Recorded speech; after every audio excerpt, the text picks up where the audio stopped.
வணக்கம். என் குருநாதர் எழுத்து சித்தர் பாலகுமாரன் சார் அவர்களை மனதார பிரார்த்தனை செய்துவிட்டு பேசத் தொடங்குகிறேன். வாழ்க்கையில நமக்கு சிவாஜி அப்படின்னு ஞாபகத்துக்கு வரும்போதே டக்குன்னு ஒரு பேர் ஞாபகத்துக்கு வருவாங்க. பத்மினியா, சரோஜா தேவியா அப்படிலாம் நினைக்காதீங்க. அந்த ஜோடி டிஎம்எஸ். சிவாஜி டிஎம்எஸ்னாலே ஒரு குதூகலம், ஒரு கொண்டாட்டம், நம்ம வாழ்க்கையவே அப்படியே பாட்டா பாடுறாங்கப்பா அப்படின்ற மாதிரி இருக்கிற ஒரு அட்டகாசமான ஜோடி. சிவாஜியினுடைய குரலுக்கு தகுந்தது போல அவர் குரல் வைக்கிறாரா, அல்லது அவருடைய பாடுகிற பாவனைக்கு தகுந்தது போல சிவாஜி நடிக்கிறாராங்கிறது அது என்னைக்கு நெய்க்கு தொன்னையா, தொன்னைக்கு நெய்யாங்கிற மாதிரியான விஷயம்தான். ஆனால் டிஎம்எஸ் வேண்டாம் அப்படின்னு சிவாஜி சார் சொன்ன அந்த சம்பவம் தான் சுவாரஸ்யம். அந்த சம்பவத்துக்கு பிறகு என்ன நடந்ததுங்கிறது தான் டிஎம்எஸ் சாருடைய வாழ்க்கையவே அப்படியே உசரத்துக்கு கொண்டு போச்சு. வேணாம்னு சொன்னவர் வேணும்னு சொன்னார், அடம் பிடிச்சார், ஒத்த காலில் நிற்போம்னு சொல்லுவோமே, அப்படி நடிகர் திலகம் சிவாஜி கணேசன் ஒத்த காலில் நின்னார். டிஎம்எஸ் தான் பாடணும் அப்படின்னு. தமிழ் சினிமாவில் சிவாஜி கணேசனுடைய திரை வாழ்க்கையில 1952 தொடங்கிய அந்த பயணத்துல ஒவ்வொரு வருஷமும் மனுஷன் ஹிட்டு கொடுத்துக்கிட்டே இருக்கார். அப்படி கொடுத்துக்கிட்டே இருக்க சிவாஜி கணேசனுக்குன்னு ஒரு தயாரிப்பாளர்கள் ஓடி வராங்க, டைரக்டர்கள் தேடி வராங்க, இசையமைப்பாளர்கள் ஆகா என்ன மாதிரியான நடிகையா அப்படின்னு ரசிச்சு படமாக்குறாங்க. அப்படிப்பட்ட ஒரு காலகட்டத்தில் வந்த ஒரு படம் அது தூக்கு தூக்கி. ஏற்கனவே தூக்கு தூக்கி அப்படிங்கிற பெயர்ல உடுமலை நாராயணகவி அவர்களுடைய படைப்பாக ஏற்கனவே ஒரு படம் வந்துருச்சு. ஆனால் திரும்பவும் அதே உடுமலை நாராயணகவி அவர்களுடைய கதையை வைத்துக்கொண்டு எடுக்கப்பட்ட படத்துல சிவாஜி கணேசன் ஒப்பந்தம் செய்யப்படுகிறார். அந்த சமயத்துல ரெண்டு விஷயத்தையும் நான் சொல்லிடுறேன். சிவாஜி கணேசனுக்கு அதற்கு முன்னாடி வரைக்கும் குரல் கொடுத்துட்டு இருந்தவர்கள்ல பிரமாதமா இருக்கியா இந்த ஆளுக்கு அந்த குரலுக்கும் அப்படின்னு சொன்னது சி.எஸ். ஜெயராமன் அப்படின்னு சொல்லப்படுகிற சிதம்பரம் எஸ். ஜெயராமன். அவருடைய குரல் பார்த்தீங்கன்னாக்கா கா கா கா அப்படின்றாரு. அந்த வாய்ஸ் அவ்வளவு அழகா பிரமாதமா சிவாஜி கணேசன் அவர்களுக்கு பொருந்துச்சு. அதனால சிவாஜி கணேசன் நடிக்கிற படத்துல அவருக்கு உண்டான பாட்டை சி.எஸ். ஜெயராமனுக்கு கொடுத்தா நல்லா இருக்கும்னு ரசிகர்கள் ஆசைப்படுறாங்க, தயாரிப்பாளர்கள் விரும்புறாங்க, டைரக்டரும் முடிவெடுக்கிறாங்க. ஏன், இன்ஃபேக்ட் நடிகர் திலகம் சிவாஜி கணேசனே அதைத்தான் ரசிச்சாரு. ஆனா மருதகாசி ஐயா இந்த பையன் நல்லா பாடுறாருங்க, இவருக்கு வாய்ப்பு கொடுங்க அப்படின்னு ஜி ராமநாதன் கேட்குறாங்க. ஜி ராமநாதன் அப்படியா, ஆனா கணேசன்ட்டையும் ஒரு வார்த்தை கேட்டுருவோம் அப்படின்னு சொல்ல கணேசன் சிவாஜி கணேசன் அவர்கிட்ட இந்த மாதிரி ஒரு புது பையன் மதுரையிலேருந்து ஒரு சௌராஷ்டிராக்கார பையன் ஒருத்தன் வந்திருக்கான், அவன் பாடினா நல்லா இருக்கும்னு மருதகாசிலாம் சொல்கிறாங்க, என்ன செய்யலாம்?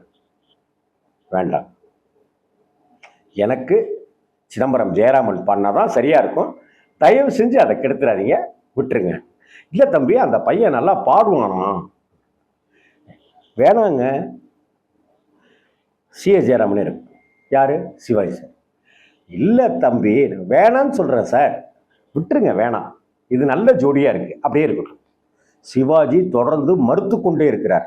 ஒரு கட்டத்தில் இல்லை சொல்லிடுறேன், நீங்கள் அதுக்கப்புறமா முடிவெடுங்க, அந்த பையன் நல்லா பாடுறான் அப்படின்னு சொல்லி 2000 ரூபாய் பணம் கொடுத்து அக்ரிமெண்ட்டும் போட்டாங்கப்பா, அடுத்த படத்தில் புக் பண்ணிக்க சொல்லுங்க அப்படின்றார். அந்த சமயத்தில் இசையமைப்பாளர் ஜி ராமநாதன், டைரக்டர், தயாரிப்பாளர் எல்லாருமே சேர்ந்து என்ன செய்யறதுன்னு தெரியாமல் தவிக்கிறாங்க. அப்போ அந்த இளைஞன் டிஎம்எஸ் அப்படிங்கிற அந்த 3 எழுத்து மகரந்தம், இந்த காந்த குரல், அப்போ சொல்கிறார், சார் இந்த 2000 ரூபாய் பணத்தை நான் திருப்பி கொடுத்துட்றேன், இந்த படத்தில் என்னுடைய பாட்டை இடம்பெற வேண்டாம்னு அந்த சிவாஜி கணேசன் சொல்கிறாரு. பரவாயில்ல, சேர்க்க வேண்டாம். சி.எஸ். ஜெயராமன் ஐயாலாம் எவ்வளவு பெரிய பாடகர், பரவாயில்ல, ஆனால் நான் வந்ததுக்கு நான் ஒரு பாட்டை பாடுறேன், அதை நீங்கள் பார்த்துட்டு வேற ஏதாவது ஒரு சந்தர்ப்பத்தில் எனக்கு சான்ஸ் கொடுத்தாலும் சரி, கொடுக்கலனாலும் சரி, இந்த 2000 ரூபா பணத்தை உங்கள்கிட்டயே கொடுத்துட்றேன், நான் இந்த பாட்டை ஃப்ரீயாக பாடுறேன், சும்மா பாடுறேன், நீங்கள் இதை படத்தில் பயன்படுத்திக்க வேணாம், நீங்கள் கேட்டு பாருங்க, அப்படி ஏதாவது பிழை இருக்குன்னு சொன்னீங்கன்னாக்க நான் என் பாட்டை, நான் பாடுற விதத்தை நான் சரி பண்ணிக்கிறேன் அப்படின்னு சொல்லி பாடுறேன். ஒரு பாட்டு இன்னொரு பாட்டும் பாடிட்டுங்களா? பாடும் அப்படின்றாங்க. ரெண்டாவது பாட்டும் பாடி முடிக்கிறார். இன்னும் ஒரு பாட்டு கொடுக்குறீங்களா? பாடிட்டுங்களா? சரி பாடும். 3 பாடல்களை டி.எம். சௌந்தரராஜன் பாடுறார். தயாரிப்பாளர், இசையமைப்பாளர், டைரக்டர் 3 பேர் இப்போ குசு குசுன்னு பேசிக்கிறாங்க. பேசிட்டு இருக்கிற சமயத்தில் சிவாஜி கணேசன் வர்றாரு. இவங்க பேசிட்டு இருந்தது என்ன அப்படின்னா, எப்படியாவது சிவாஜி கணேசன் இந்த பாட்டை கேட்கட்டும். கேட்கறதுக்கு என்ன, கேட்கட்டும், நீங்கள் இந்த பையனுக்கு வாய்ப்பெல்லாம் கொடுக்க வேணாம், சும்மா கேட்டுப்பார். சிவாஜி கணேசன் வருகிறார். சொல்கிறாங்க, சி.ஏ. ஜெயராமன் தான் பாட போகிறார். உங்களுக்கு சி.ஏ. ஜெயராமன் தான் பாட போகிறார், அதில் எந்த மாற்றமும் கிடையாது. ஆனால் அந்த தம்பி பணமே வேணாம் அப்படின்னு சொல்லி அந்த அக்ரிமெண்ட் லெட்டரையும் திருப்பி கொடுத்துட்டாரு, பணத்தையும் திருப்பி கொடுத்துட்டாரு. ஆனால் அந்த தம்பி நான் வந்ததுக்காக நான் பாடுறேன் அப்படின்னு சொல்லிட்டு பாடி இருக்கிறாரு. நீங்கள் அவரை பயன்படுத்த வேண்டாம். திரும்பவும் சொல்கிறேன், இந்த படத்துக்கு உங்களுக்கு சி.ஏ. ஜெயராமன் தான் பாடுறாரு, வேற எந்த மாற்றமும் கிடையாது கணேசன். நீங்கள் அந்த பாட்டை மட்டும் கேளுங்க அப்படிங்கிறாரு. போடுங்க அப்படிங்கிறாரு சிவாஜி சார். அப்படி போடும்போது பாடுறார். டிஎம்எஸ் பாட்டு கேட்குறாங்க. ஃபர்ஸ்ட் பாட்டு, சுந்தரி சௌந்தரி நிரந்தரியே அப்படிங்கிற அந்த பாட்டு. இப்படி சாஞ்சி உட்கார்ந்துருக்கார் சிவாஜி, கேட்குறாரு. அப்படி வர்றாரு. அந்த இன்னொரு பாட்டு ஆடினாங்க, கண்களை நம்பாதே பெண்களே கண்களை நம்பாதே கேட்குற.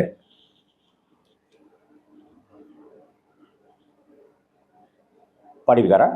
ஆமா, கேட்போம். ஏறாத மலை தண்ணிலே அப்படிங்கிறாரு டிஎம்எஸ். இந்த பாண்டிய நாடுன்னு சொல்லப்படுகிற மதுரையிலிருந்து வந்திருக்கிற டிஎம்எஸ் அந்த 3 பாடல்கள் தான் டிஎம்எஸ் வாழ்க்கையவே புரட்டி போட்டுச்சு. 3 பாட்டையும் கேட்ட நடிகர் திலகம் இந்த படத்துல இருக்கிற எல்லா பாடல்களையும் சௌந்தரராஜனுக்கே கொடுத்துருங்க அப்படிங்கிறார். என்ன பிரமாதமான குரலியா உனக்கு, நீ பெரியாரா வருவையா அப்படின்னு வாழ்த்திட்டு போறாரு. உடனடியாக அந்த பாடல்கள் முறைப்படியாக பதிவு செய்யப்படுது. அன்னைக்கு தேதிக்கு தூக்கின்னு சிவாஜி கணேசன் படம் ரிலீஸ் ஆகுது. நம்ம நடிகர் திலகம்ங்கிற தானை தலைவனுடைய படம் எப்போதுமே சிவாஜிக்கு போட்டி யாருறானாக்கா சிவாஜியாவே தான் இருக்கும்.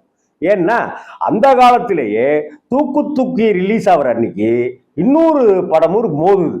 அந்த படம் குண்டு கிளிங்கிற படம், அது எம்ஜிஆரும் சிவாஜியும் நடித்த படம்.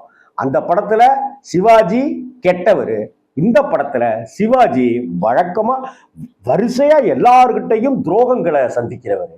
இப்படி ஒரு படம், அப்படி ஒரு படம், தூக்கி அப்படின்னு என்ன காரணத்துக்காக அந்த காலத்துல அந்த படத்துக்கு பேர் வச்சாங்களோ தெரியாது. சிவாஜியினுடைய மார்க்கெட்டை தூக்குன்னு தூக்குச்சு. டிஎம்எஸ்க்கு தொடர்ந்து வாய்ப்புகள் தூக்குன்னு தூக்கிட்டு வந்துச்சு. அந்த பாடல்கள் அத்தனையும் தூக்குன்னு தூக்கிக்கிட்டு 3-4 தலைமுறைகளா கேட்கப்பட்டு இருக்கு. அதுக்கப்புறம் எந்த படத்துல சிவாஜி சார் நடிச்சாலும் சௌராஷ்டிராக்காரனை போடுங்கப்பா, அந்த பட்மூல்கார பையனை போடுங்க, அந்த சவுந்தரராஜனை போடுங்க, அந்த மதுரைக்கார பையன் பிரமாதமா பாடுறான் போடுங்க, போட்டா அதுக்கப்புறம் வந்த பாடல்கள் எல்லாம் சொல்லணுமா? மலர்ந்து மலராத பாதி மலர் போல சாவடிச்சாரா? தன் பிள்ளைக்கு தந்தை ஒருவன், நம் எல்லோருக்கும் தந்தை இறைவன் சிவாஜிக்கு பண்ணாரா? இதோ எந்த தெய்வம் அப்படின்னு 70கள்லையும் பண்ணாரா? ஏன் ஏன் ஏன் அப்படின்னு ஒரு போதைக்கு அடிமையாகிறா. அந்த நாள் நெஞ்சே வந்ததே நண்பனே நண்பனே நண்பனே நண்பனே பாடினாரா? இது மாதிரி சிவாஜிக்கு என்னென்ன வெரைட்டியா கொடுக்க முடியுமோ அப்படியே சிவாஜியினுடைய சிவாஜி தான் பாடுறாருன்னே நம்மெல்லாம் நம்புவோம். டிஎம்எஸ் குரலை கேட்டீங்கன்னா சரி, டக்குன்னு கட் பண்ணி அந்த பக்கம் போனீங்கன்னா எம்ஜிஆருக்கு அப்படி இருக்கியா டிஎம்எஸ் அது மட்டுமா, நான் மலரோடு தனியாக ஏனிங்கு நின்றேன் அப்படின்னா ஜெய்சங்கரே வந்து பாடுற மாதிரி இருக்கும். இது மாதிரி தாங்க டிஎம்எஸ். டிஎம்எஸ் அப்படிங்கிறவருடைய அந்த குரலை நாம நமஸ்காரம் பண்ணி, அந்த குரல் சாவே கிடையாது, அந்த குரலுக்கு மரணமே கிடையாது. ஏன்னா இன்னமும் டிஎம்எஸ் உடைய பாட்டை கேட்டுக்கிட்டே இருக்கும், ரசிச்சுக்கிட்டே இருக்கும். நம்மளை தூங்க செய்கிற பாட்டும் அதுதான், நம்மளுடைய புத்தியை விழிக்க செய்கிற பாட்டும் அதுதான். ஆறு மனமே ஆறு அப்படின்னு நம்ம மனதை ஆறுதல் படுத்துகிற பாட்டும் அதுதான். அமைதியான நதியினிலே ஓடம் அப்படின்னு இந்த வாழ்க்கை ஓடத்துக்குள்ளார நம்மளை மெல்ல பயணிக்க வைக்கிறதும் டிஎம்எஸ் ஐயாவுடைய வாய்ஸ் தான். ஆனால் அன்னைக்கு நடிகர் திலகம் வேணாம்னு மறுத்தாரு. ஆனால் ஒத்த காலில் நின்று டிஎம்எஸ் தான் வேணும்ட்டு. இதுதான் டிஎம்எஸ் குரலுடைய மாயாஜாலம். ஐயா டிஎம்எஸ்க்கு நம்மளுடைய வணக்கங்கள். அதை இல்லை நான் தான் சொல்லிட்டேன்ல சி.ஏ. ஜெயராமன் தான் அப்படின்னு அந்த தான் நினைத்த கணிப்புகளை எல்லாம் தவிடி பொடியாக்கிறதுக்கு ஒருத்தன் வந்துட்டானேன்னு நினைச்ச அந்த கர்வமே இல்லாத அந்த கலைத்தாயின் தவப்புதல்வன் நடிகர் திலகம் சிவாஜி கணேசனுடைய திருவடிக்கு நம்மளுடைய சல்யூட். வணக்கம்.